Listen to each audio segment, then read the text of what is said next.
அக்ஷய திருதியை பத்தின மிக முக்கியமான தகவல்களோட ஒரு விரைவான சுருக்கம் இதோ.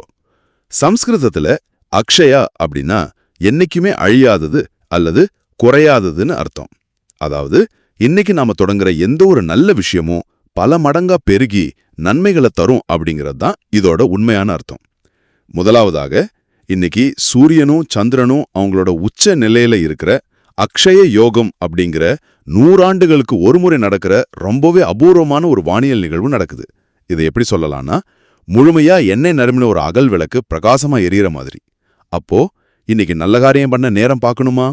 கண்டிப்பா தேவையில்லைங்க. ஏன்னா இந்த முழு நாளுமே அபுஜ் முகூர்த்தம் அப்படிங்கிற நல்ல நேரமா தான் கருதப்படுது. இரண்டாவதாக, இந்த நாளோட அபாரமான சக்தியால தான் மக்கள் தங்கம், வெள்ளி, சொத்துக்கள்னு வாங்குறாங்க. இது வெறும் நகைக்கடைக்காரர்களோட விளம்பர தந்திரம் மட்டும்தானா? நிச்சயமா இல்லைங்க.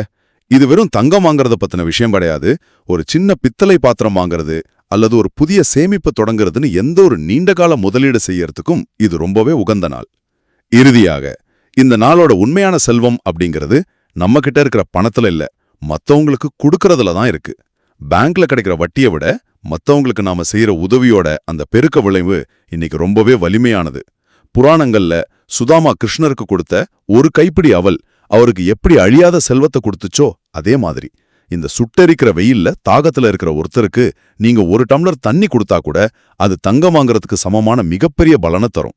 அதனால நீங்க பொருட்செல்வத்தை சேர்த்தாலும் சரி, மத்தவங்களுக்கு தானம் செஞ்சாலும் சரி, இன்னைக்கு நீங்க விதைக்கிற நற்செயல்கள் உங்க வாழ்நாள் முழுக்க கொஞ்சம் கூட குறையாம அப்படியே நிலைச்சிருக்கும்.